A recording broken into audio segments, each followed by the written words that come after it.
My first contraction hit in the back seat of a car I had broken into for warmth. The second came when the door opened, and the city's most feared Mafia Queen looked down at me. "Please," I whispered, covering my stomach. "Don't call the police." Her eyes dropped to the blood beneath me. "I'm not calling the police," she said. "I'm calling an ambulance." Then another contraction struck, and the first baby started coming. I screamed before I could stop myself. The woman outside the car moved fast. One moment she was a cold shadow in a black coat. The next, she was kneeling in the rain, one hand braced on the door, and the other reaching toward me. She stopped before touching me. "May I check you?"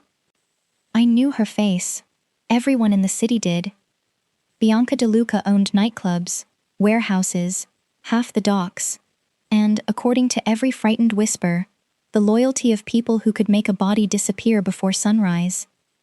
I had chosen the worst possible car to break into. But another pain tore through my belly, and fear became smaller than survival. I nodded. Bianca pulled off her coat and covered my legs. Her movements were controlled, but her voice sharpened when she spoke into her phone. "The ambulance is where?" Rain struck the roof like thrown gravel. She listened, then swore under her breath. A pileup had blocked the nearest bridge. The ambulance could not reach us for at least 20 minutes. "We don't have 20 minutes," I gasped. Bianca looked at the driver standing behind her. "Marco, front seat. St. Anne's. Call ahead." Then she climbed into the back with me. The car moved so hard that the open door slammed by itself. I grabbed the leather seat, ashamed that my wet clothes and blood were ruining something that probably cost more than I had earned in my entire life. "I'm sorry," I said. Bianca caught my gaze. "For labor? For the car?" "The car is washable. You are not replaceable." Another contraction rose. She offered her hand, palm up, and waited. I took it. Her fingers closed around mine as the city blurred beyond the rain-covered windows. "How far along?" she asked. 8 months. "One baby?" I shook my head, struggling for air. 3. For the first time, the Mafia Queen lost her calm. "Triplets?" I found out at a free clinic. I missed my last appointment. Her eyes moved over my thin coat, soaked shoes, and the old backpack I had used as a pillow. She understood more than I wanted her to. "What is your name?" "Ellie Ward." "Ellie, look at me. The hospital knows we're coming. Keep breathing." I tried. The next pain pushed low and hard. "Something's wrong. Tell me." "I need to push." Bianca hit the divider. "Faster." The car shot through a red light while I clung to the hand of a woman half the city feared. And when St. Anne's finally appeared through the rain, I was no longer sure all 4 of us would make it inside. The emergency doors opened before the car stopped. A doctor and 3 nurses rushed toward us. Bianca stayed close while they moved me onto a stretcher, but she did not touch me again without asking. "The first baby is breech," the doctor said after one quick examination. "We need an emergency delivery." Panic filled my mouth with a metal taste. "Will they live?" "We're going to do everything we can." That was not an answer. As they pushed me down the bright hallway, I saw Bianca walking beside us, rain dripping from her hair. A security guard tried to stop her at the double doors. "Family only." Bianca looked at me instead of him. "Do you want me there?" I should have said no. I did not know her. I had broken into her car. Help from a powerful woman could become a chain before I noticed the lock closing. But I was alone, and my babies were coming too soon. "Yes." She entered the operating room after they dressed her in blue scrubs. She stood near my head, exactly where the nurse placed her. The room became voices, pressure, and terrible waiting. Then a thin cry cut through the air. "Baby A," someone called. "Girl, breathing." I sobbed. A second cry followed, weaker but angry. "Baby B." "Girl." Bianca's hand waited beside mine on the table. I turned my palm toward it, and she held on. The third baby did not cry. The room changed. People moved faster. A nurse blocked my view. "Why isn't she crying?" I begged. "What happened?" No one answered for 6 endless seconds. Then came a small, rough sound. It was not much of a cry, but it was life. "Baby C," the doctor said. "Girl, she needs breathing support, but she's with us." All 3 were alive. I closed my eyes. The last thing I felt before the medicine pulled me under was Bianca's thumb moving once across my knuckles. When I woke, there were no babies in my room. My heart monitor began to scream before I did. A nurse hurried in and explained that the girls were in the newborn intensive care unit. They were small, but stable. I could see them as soon as I was strong enough to sit up. Bianca was in a chair by the window. She had changed into a dry suit, though a brown stain marked one sleeve where I had gripped her with a bloody hand. "You stayed?" I asked. "You asked me to." That answer frightened me more than a promise would have. I saw my daughters an hour later. Rose was the largest and loudest. Mia was quiet until someone moved her blanket. Little Sophia wore a breathing tube and curled her fingers around mine, as if she meant to hold the whole world in place. For 12 days, I lived between my hospital bed and their incubators. Bianca came every day. She never arrived with flowers or dramatic gifts. She brought clean clothes in my size, a phone charger, warm socks, and a list of free legal aid clinics because I had mentioned that the baby's father had vanished after learning there were 3. She left every item on the chair. "No debt," she said, the first time I tried to refuse. "Use what helps, leave what doesn't." On the 13th day, a social worker named Miss Green sat beside my bed with a discharge folder. "Your daughters can leave tomorrow if tonight's tests stay clear," she said. "We need the address where they'll be living." My fingers tightened around the paper. "Can I write no fixed address?" Her kind expression became careful. "We need a safe discharge plan, Ellie. Heat, clean water, secure sleeping spaces, and a way to return for follow-up care." I stared at the empty line. The women's shelter had no room for 3 bassinets. The church basement closed at sunrise. The storage unit where I kept my old work clothes had no power, and a lock on the outside. "I don't have an address," I admitted. Shame burned hotter than labor had. "I'm homeless." The room went silent. Bianca had been standing near the window. She crossed to the table, took the pen, and wrote in a firm hand. "Then write mine," she said. "All 4 are coming home." Miss Green looked from her to me. I forced myself to speak before safety turned into ownership. Temporarily. Bianca put the pen down. "Until you choose otherwise." Through the glass wall, Sophia opened her tiny fist. I told myself I was accepting one safe night. I did not yet know someone had already photographed Bianca holding my hospital bag. The DeLuca estate stood behind stone walls at the northern edge of the city. I expected dark halls and armed men everywhere. There were armed guards, but Bianca sent them out of sight before the babies came through the door. She led me past the main staircase to a quiet guest wing on the ground floor. It had 2 bedrooms, a small sitting room, a kitchen, and glass doors that opened onto a private garden. 3 new bassinets stood beside my bed. None had ribbons with Bianca's name, family symbols, or anything that suggested the girls belonged to her. Bianca placed a ring of keys on the table. "This opens the guest entrance, garden gate, garage, and the door between this wing and the main house." She pointed to a small silver button near the bed. "That calls medical staff. The black button calls security. Both can be disabled if you don't want them." "And the windows?" I asked. "Open from inside. Every exit does."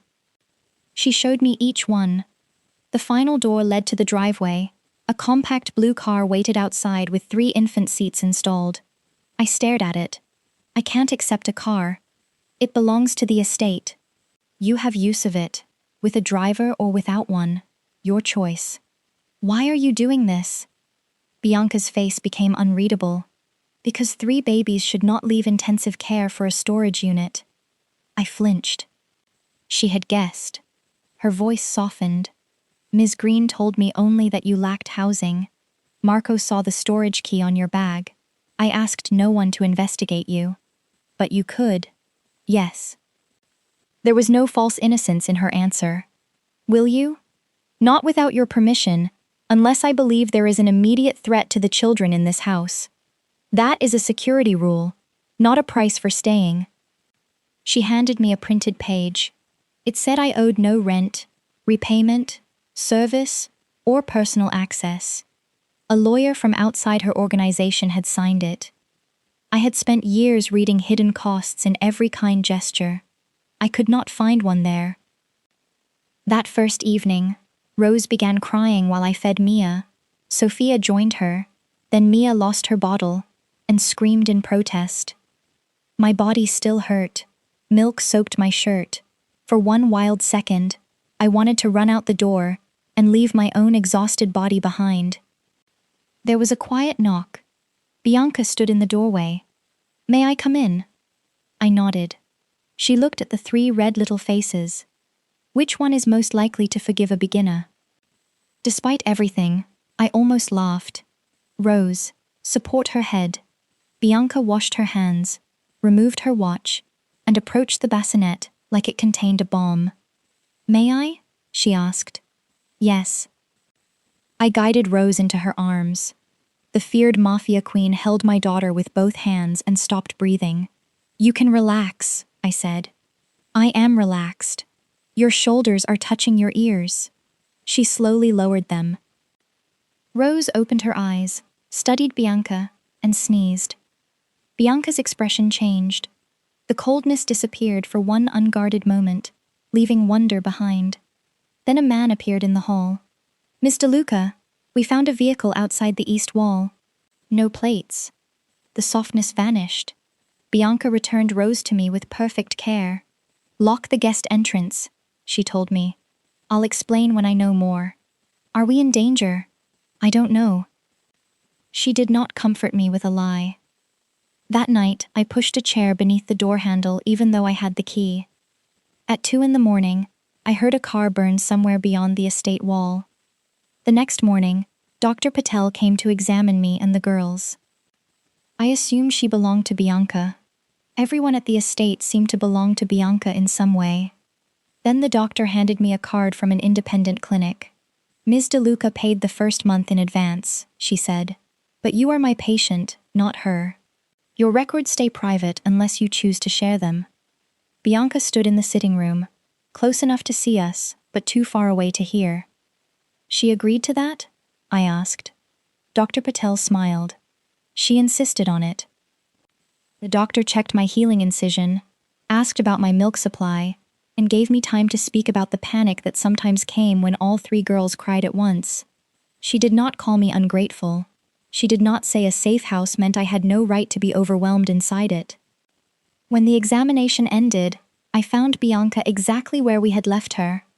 Everything all right? She asked. The question was careful. She wanted to know, but she would not demand the answer. We're healing. Relief warmed her face. Good. She turned to leave. Bianca. She stopped. Dr. Patel said you prepaid her. The money went through a family health fund. It cannot be traced back to you as a personal loan. You thought of that? My lawyer did. I only told her what I wanted. Which was? For you to receive care without ever having to be agreeable to keep it. The words struck somewhere tender. Before I could answer, a guard called from the garden. He had found fresh mud beneath the bedroom window and a partial shoe print near the wall. Bianca did not rush outside. She closed the curtains first, then asked whether I wanted to move to the main house. No, I said. I want better lights in the garden and a camera I can view myself. Done. And I choose the camera angles. Done. By sunset, I could see every door and window from a screen beside my bed. I also learned how to erase private recordings from inside the wing. The new camera caught nothing that night. But just before dawn, someone left 3 white roses outside the locked garden gate. Each flower had its stem cut cleanly in half. Bianca increased security the next day, But she did not turn the guest wing into a prison. She gave me the names and photographs of every guard assigned near us. She also gave me the number of an independent driver who did not work for the DeLuca family.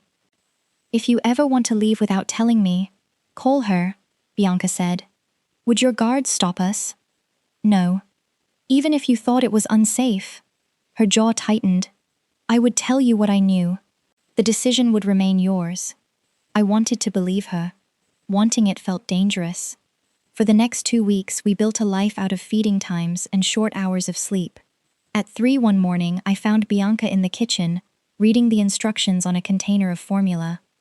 She wore black trousers and a white dress shirt with the sleeves rolled up.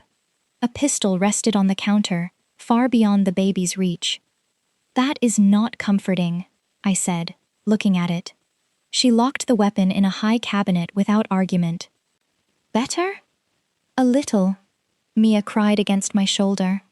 Bianca tilted her head. "That's not hunger. You've known her 2 weeks. Hunger is a broken siren. That sound is more offended."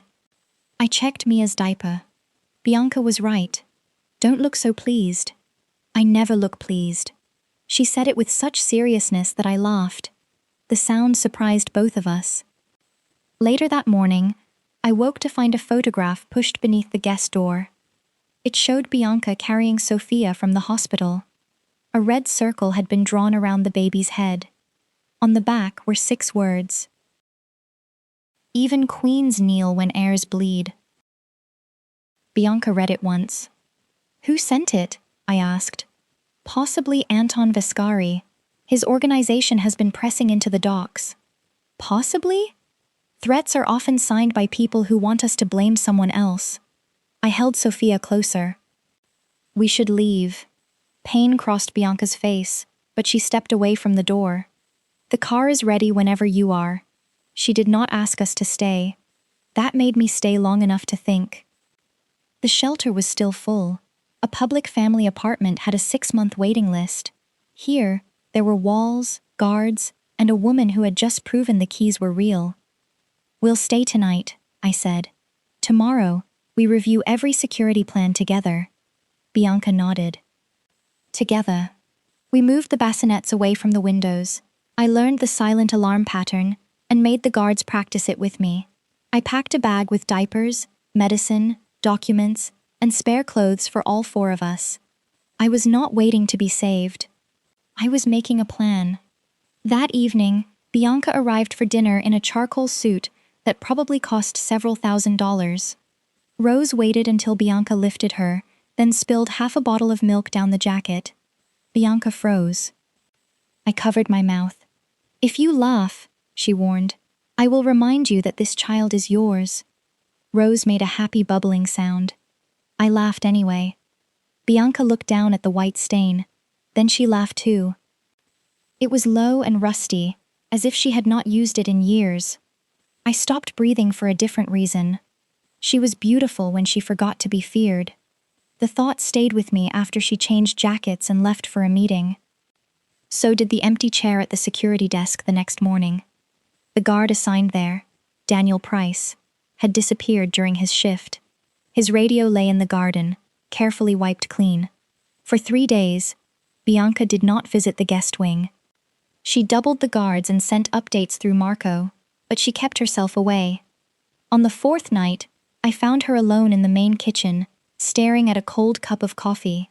"You're avoiding us. I'm drawing attention away from you. By making it look like we no longer matter." "Yes." "Do we?" Her eyes lifted to mine. "That is the problem." Before I could answer, Sophia cried through the monitor clipped to my shirt. Bianca's head turned immediately. "Her breathing cry," she said. We ran together. Sophia's tiny chest pulled too hard with each breath. I pressed the medical button while Bianca called the pediatric team. She stood out of the way as the nurse checked Sophia's oxygen, but I saw her hands shaking. It was only a minor infection. We caught it early, and the doctor said Sophia would be fine. Afterward, I found Bianca in the dark hall. "You knew her cry." "I know all of them. Why does that scare you?" For a long moment, she said nothing. Then she opened a door I had never seen unlocked. Inside was a small room, painted pale yellow. A wooden cradle rested beneath a white sheet. On the wall hung a photograph of a smiling young woman with Bianca's dark eyes and one hand over a pregnant belly. "My sister, Lucia," Bianca said. She was 8 months pregnant when Vescari's father ordered a bomb placed in her car. They both died. I looked at the covered cradle. This was for her baby. Bianca nodded. I learned the wrong lesson. I thought love gave an enemy a target. And now? Her gaze moved toward the guest wing. Now I know refusing to love did not bring Lucia back. My hand rested near hers on the table between us. I wanted to close the space. Before I could, Bianca's phone rang. The hospital was calling, or so the screen said. A man claimed Sophia's newborn records had been corrupted and asked Bianca to confirm our address and security contact. Bianca asked for his employee number. The call ended. St. Anne's said no one there had contacted us. Someone was no longer watching from outside. They were testing the locks. After the fake call, Bianca became distant again. She attended feedings only when I asked. She left rooms when I entered. If our hands touched over a bottle, she moved hers first. I lasted 5 days. I found her in the estate library just before midnight. Rain moved softly against the windows, gentler than the storm on the night we met. "Did I do something wrong?" I asked. "No." "Then stop punishing me for it." Bianca shut the file in front of her. "I am trying not to take advantage of you." "By pretending you feel nothing?" Her eyes sharpened. "You gave birth in my car. You woke in a hospital with no home. Now you sleep under my roof, spend my money, and depend on my gods. Gratitude can feel like affection when someone is afraid. Every word hurt, because it was careful, not cruel. So you decided for me. I decided what I would not take. You think I'm offering payment. I think you deserve time to know." I crossed the room until only one step remained between us. The first week, I counted every meal because I thought I would owe you for them. The second week, I slept with a chair under my door. I kept my bag packed until yesterday. Bianca glanced toward the hall, where the packed bag no longer waited. "What changed? You gave me every exit. You never stood in front of one." I lifted my hand to her face, moving slowly enough for her to turn away. She did not. I kissed her. It was brief and gentle. I stepped back before she could wonder whether I knew how. Bianca's breath shook. "Are you choosing this or thanking me? I know the difference now. And if you change your mind tomorrow, then you will let me." "Yes." That single word was the safest vow anyone had ever made me. When she kissed me back, one hand rested lightly at my waist, and the other stayed open beside her. There was no demand in it, no ownership, only a question I could keep answering. The baby monitor crackled. Rose began her hungry siren, followed by Mia's offended complaint. I smiled against Bianca's mouth. Romance has ended. I'm told it sometimes includes feeding children. We walked to the guest wing, hand in hand. At the door, Marco waited with a tablet. Security footage showed Daniel Price, the missing guard, meeting a woman in blue medical scrubs 2 weeks earlier. The camera caught only half her face. On her collar was the silver bird symbol of a private nursing agency used by St. Anne's Hospital. Bianca stared at the image. "Lucia's nurse wore that symbol," she said. "The past had just found our door." Bianca asked the police to circulate the woman's photograph. She also dismissed every temporary medical worker at the estate and gave me a new rule. No one entered the guest wing unless I saw their name on the approved list. The next morning, St. Anne's called about Sophia's follow-up blood test. The storm had damaged part of the hospital lab, they said, so a nurse would come to the estate. Bianca confirmed the appointment through the pediatrician's private number. The nurse's name was Claire Benton, and her photograph appeared on my approved list. At 10, a woman in blue scrubs arrived at the gate. She showed a St. Anne's badge with Claire's name and face. The guard scanned it twice.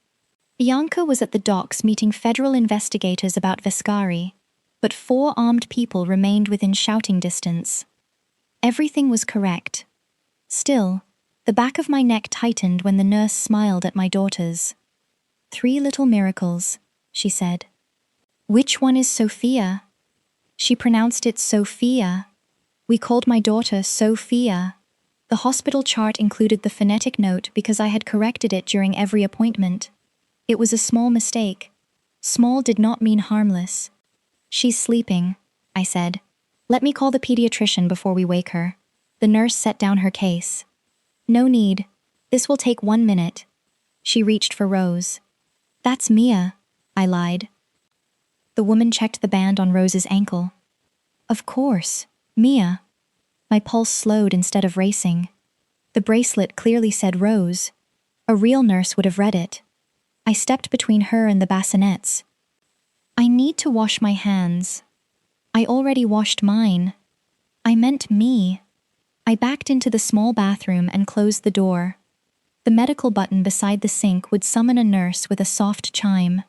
The black security button would sound an alarm, but the intruder could reach the girls before the guards reached us. Bianca and I had planned for that.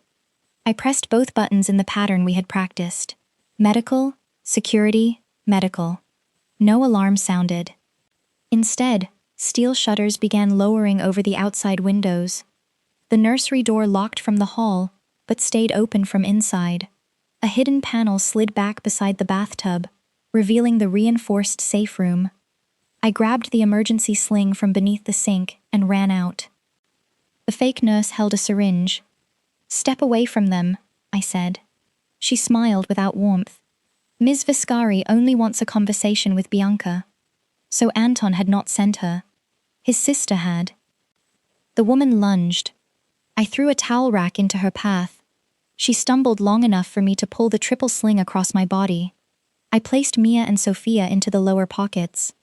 The fake nurse seized Rose's bassinet and dragged it toward her. I slammed my elbow into her wrist. The syringe fell. She struck my shoulder, and pain exploded down my arm. I held on to the bassinet. You are not taking my daughter. She pulled a knife from her medical case. The guest door shook as the guards tried to breach their own lockdown. The fake nurse grabbed Rose and ran toward the garden doors, but the steel shutters had closed. She turned toward the main hall. I hit the switch beside the bookshelf. A fire door dropped between her and the exit. Now she was trapped with me. That had been part of the plan too. She pressed the knife near Rose's blanket. Open it. Every frightened part of me wanted to obey. Then I heard the soft click of the main door unlocking. The signal meant Bianca had arrived with the master security key. I kept the intruder's eyes on me. If you hurt her, Bianca will kill you. That is why Bianca will surrender. You don't know her. Everyone knows the Queen. No, you know the stories. The door opened without a sound behind her. Bianca entered, weapon raised. Marco and 2 guards spread out beside her. The fake nurse turned and lifted Rose like a shield. Drop it, Queen. Bianca's face went still. She placed her gun on the floor. Let the child go. Order your people out. Bianca looked at me. Not at the knife. Not at the gun. At me. Her eyes moved once toward the fallen syringe near my foot. I understood. I kicked it across the tile. The fake nurse glanced down. Bianca crossed the room in 2 steps. She caught the woman's knife wrist while I pulled Rose free. Marco forced the attacker to the floor. Bianca picked up the knife. For 1 terrible second, she held it above the woman who had threatened my child. The Mafia Queen from every whispered story stood before me. Bianca, I said. She looked at Rose in my arms. Then she lowered the blade. Call the police. Marco blinked. She works for Elena Vescari. We could make her tell us everything. The police, Bianca repeated. And preserve every camera recording. Sirens rose beyond the gates. The fake nurse laughed from the floor. You've become weak. Bianca knelt, not before her, but beside me. "Are you hurt?" she asked. "My shoulder. The girls are all right." She touched none of us until I nodded. Then she gathered Rose and me into her arms while the police entered her home. She had chosen us over vengeance, but I did not yet understand that she was about to choose us over her entire empire. The attacker's real name was Evelyn Crane. She had worked as a nurse for Lucia years earlier. Investigators believed she had helped Viscari's father track Lucia on the day of the bombing. She had returned to finish an old pattern with a new mother and 3 new targets. This time, the pattern broke. Evelyn's badge, syringe, and recorded confession linked Elena Viscari to the kidnapping attempt. Daniel Price was found alive in a motel outside the city. He had taken Viscari money, then hidden when he realized children were involved. The danger should have ended there. Instead, Bianca gathered her senior people in the main dining room and placed 12 black ledgers on the table. I watched from the doorway with Sophia, asleep against my chest. "These contain every illegal shipment, payment, bribe, and account connected to the DeLuca organization," Bianca said. "Copies are already with my attorneys." Marco went pale. "What are you doing?" "Ending it. We can destroy Viscari now. And someone else will rise after her. Then someone after that." Bianca looked toward me and Sophia. "I spent years believing power could make the people I loved safe. Power only gave violence a larger house." One man reached beneath his jacket. Marco moved first and took his weapon. No one else tried. Bianca's legitimate companies would remain open under court supervision. The smuggling routes, protection payments, and hidden warehouses would be surrendered to federal authorities. She agreed to testify in exchange for protection for workers who had not committed violent crimes. She did not buy herself innocence. Her lawyers warned that she might lose properties and face prison for financial crimes. She signed anyway. Later, I found her in the garage beside the black car where my labor had started. "You could lose everything," I said. "Not everything." Her gaze rested on me, but she did not use love as an excuse. "This organization hurt people before you entered that car. I knew it, even when I told myself I was keeping worse people away. The girls did not make me responsible. They made it harder to lie about what I already was." "Are you afraid?" "Yes." I took her hand. "Good. So am I." She gave a quiet laugh. "That is an unusual comfort. It means we're not pretending." The legal process lasted months. Bianca remained free while she cooperated, though she wore a tracking band beneath her trousers and could not leave the state. The Viscari organization collapsed under arrests. DeLuca clubs became employee-owned businesses, and the docks were transferred to a legal shipping company. I started working again. Before I lost my apartment, I had been a bookkeeper for a small bakery chain. With help from a public employment program, not a DeLuca company, I completed an online accounting certificate during the girls' naps. Bianca offered me an office in one of her legal businesses. I said no. She smiled. "I hoped you would." "That is a strange response to rejection. You are choosing." I took a job with a community housing charity. My first project created emergency apartments for pregnant omegas and parents leaving the hospital with nowhere safe to go. I opened my own bank account. I paid for groceries. I bought the girls' winter coats with money I had earned. Each small act untied a knot inside me. Help had not made me a debtor. It had given me enough ground to stand and help someone else. My first paycheck arrived on a Friday. I took Bianca and the girls to a small diner near my office. It had cracked red seats, paper napkins, and no private room for powerful people. Bianca's former guards sat 2 tables away because a court protection order still followed her, but she did not complain. When the bill came, she reached for it by habit. I placed my hand over the check. "Mine." She looked at the 4 milk bottles, 2 dropped spoons, and the piece of pancake stuck to her sleeve. "This meal may bankrupt you. Then you can wash dishes." She leaned back and let me pay. It was $28.40. I kept the receipt for years. Outside, a news camera waited across the street. A reporter called me Bianca's rescued Omega and asked whether I feared raising children around a criminal. I wanted to hide behind Bianca. Instead, I faced the camera. She gave evidence against the crimes she helped build, I said. She will answer for her choices. I answer for mine. I am not her hostage, her payment, or her redemption story. Bianca stood quietly beside me.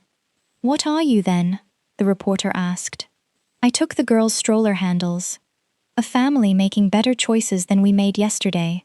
Bianca said nothing until we reached the car. Then she touched the old pancake stain on her sleeve. For the record, I would have washed the dishes. I know. That was why I had been able to pay. One spring evening, Bianca asked me to walk with her to the driveway. The compact blue estate car was gone. In its place stood the black car from the storm, repaired and polished. The back seat had been replaced, but a small scratch remained on the door where I had forced the old lock. Bianca held out a key. The court released it from evidence today. I did not take it. I can buy my own car soon. I know. Then why? Because this is not an order to stay. She placed the key in her open palm between us.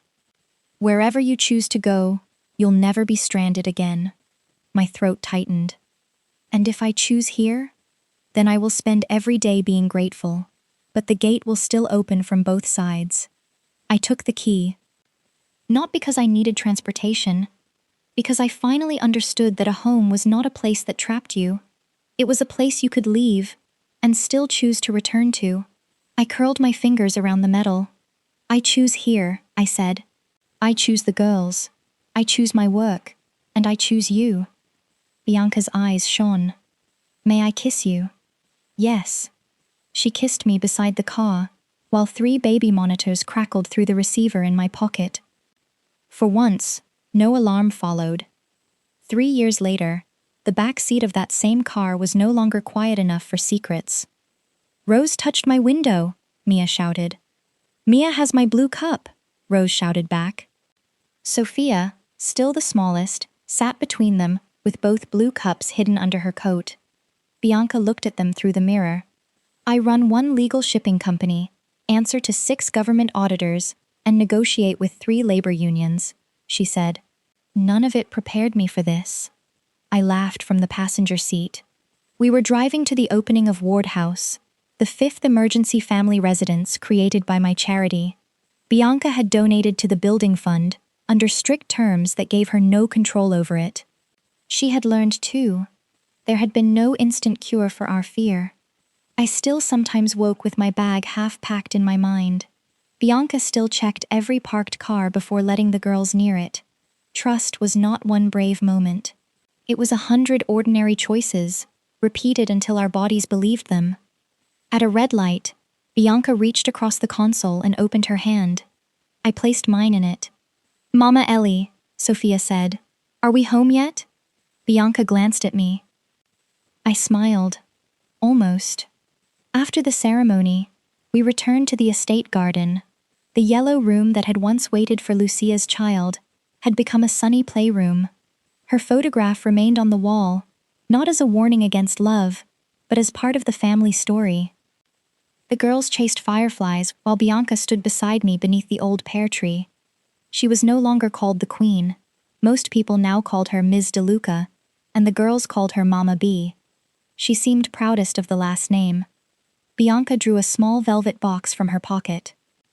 I had a speech, she said. Rose spilled juice on it. That sounds right. She did not kneel. Neither of us wanted a queen and a subject. She stood with me, as an equal, and opened the box. Inside was a simple ring, engraved with 4 tiny hearts. Ellie, will you keep choosing this family with me? I looked at the woman who had once believed love was a weapon waiting for an enemy's hand. I thought of the homeless Omega who had once believed every kindness came with a bill. Those women still lived inside us, but they no longer made our choices. Yes, I said, as long as you keep choosing with me. Every day. The girls saw the ring and rushed us. Rose demanded to hold it. Mia demanded cake. Sophia asked if this meant the car belonged to all of us now. Bianca lifted her into her arms. It always did. I looked past them toward the driveway, where rain had begun to shine on the black roof. I had climbed into Bianca DeLuca's car because I had nowhere else to sleep. I never imagined that the back seat would become the first room in our home. If you believe family can find you in the most unexpected place, leave 4 hearts in the comments.